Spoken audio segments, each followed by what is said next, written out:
Brace yourself for an epic adventure as you take to the skies in Bioshock Infinite. In this third installment to the Bioshock series, players take on the role of Booker DeWitt, a former Pinkerton agent from New York who is presented with a fairly straightforward task: bring us the girl and wipe away the debt. Sounds pretty simple, right? As Booker, you're soon thrust into the aerial city of Columbia, where you encounter breathtaking scenery that makes you slow down to explore just what this world is all about. You can really tell that the developers aimed at achieving the highest aesthetic quality possible when they were designing Columbia. The game's vivid color palette and attention to detail make for striking visuals that are not only enticing, but can even be a little overwhelming at times. Plus, the interaction of the NPCs never feels awkward or contrived, and their personalities truly make Columbia feel like a living, breathing city, which makes it all the more effortless to immerse yourself in this amazing world. Look at him, ladies. It's a crime someone doesn't get him a nice set of trunks. However, you soon realize that Columbia's seemingly utopian surface is fueled by a religious zealot named Father Comstock who structured Columbia in an air of American exceptionalism that is actually pretty accurate to the political and social climate of early 20th century America. Come on, folks! Show your allegiance to flag and to the nation! Columbia's extreme sentiments toward jingoism and racial purity are ever present throughout the city, and have resulted in social stratification and discrimination. Upon his arrival to Columbia, Booker is tasked with finding a young, naive girl named Elizabeth, who has been held captive at the center of the city. When you meet Elizabeth for the first time, you'll be struck quite literally by her expressive nature. Who are you? Her expressive AI, in my opinion, has been unparalleled in gaming, and it really helps to create a connection to her character. And as their journey unfolds, most players will start to feel a strong emotional investment in Elizabeth's well-being, and I've heard that some may even temporarily fall in love with Elizabeth due to her well-developed character traits, but of course this has to be attributed to the type of person playing the game as well.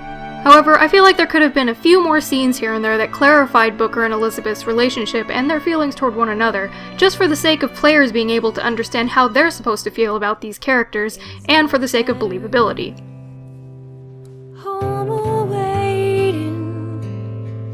In the sky, in the sky.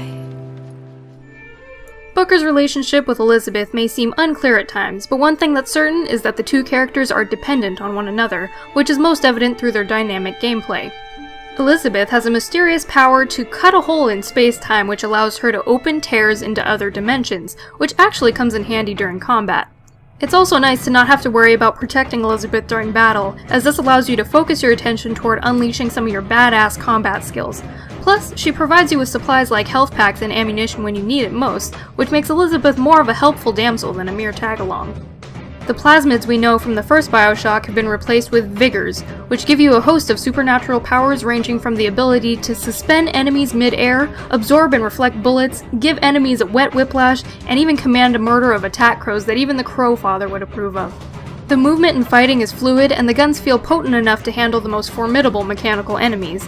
There's no explicit gun stats, but you can still upgrade your weaponry and vigors at the vending machines. But it's also important to note that you can only hold 2 guns at a time, and you can't buy any weapons in the vending machines, so once you find your perfect combo, it's best to just stick with what you have instead of picking up weapons off the ground.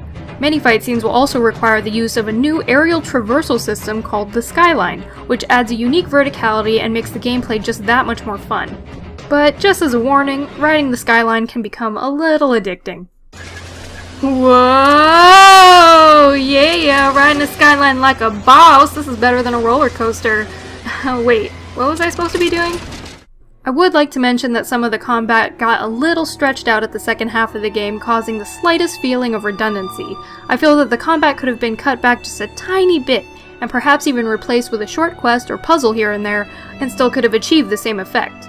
But this coincides more with my personal taste, and I wouldn't necessarily consider it a detriment to the game. Overall, the gameplay is fairly well-paced and is satisfactorily balanced with the narrative. The narrative of the story is perfectly crafted in a way that allows players to have a heightened sensitivity to all the places they've been. Booker's journey obtains utmost significance upon the game's Inception-like ending, which can conjure states of confusion, shock, and even revelation, and provides fuel for debate amongst the more philosophically minded players. Bioshock Infinite will likely go down in video game history for unprecedented storytelling and for pushing the boundaries of what video game narratives can achieve. And oddly enough, the game actually has some replay value, as many players will be inspired to do a second playthrough of the game with a more acute appreciation for Booker's journey. So there you have it, you guys. I absolutely loved playing Bioshock Infinite, and I actually wanted to go into more detail with this review, but I decided against it. I purposefully left certain details out because part of what makes the game so wonderful and the narrative so satisfying is being able to just slowly go through the game yourself and to just take in the environment, enjoy the subtle nuances that they put into the game for yourself, and not have it already told to you in the back of your head. So for those of you who are still playing through Bioshock, or if you're planning on playing it, just go do it. Go take your time, don't rush through the game, go slowly, and enjoy every little detail that they put in, and that'll really make for a satisfying experience at the end of the game. So if I had to give this game a rating on a scale of 1 to 10, I'm gonna have to give it a 10, especially when you consider some of the other games that are out right now, or even that might be coming out in the near future. I really don't think anything compares to the quality of the narrative of Bioshock Infinite, and this game is definitely gonna go down in history as one of the most memorable titles of our generation. And it's definitely in my top 5 favorite games, alongside Portal, Fez, Darksiders, and that's saying a lot. So I hope you guys enjoyed this review. Thank you so much for watching, and please let me know what you think of Bioshock Infinite in the comments below. So until next time, stay strange, my loves, and I'll see you next video. Above you, you never need to doubt it. I'll make you so sure about it. God only knows what I'd be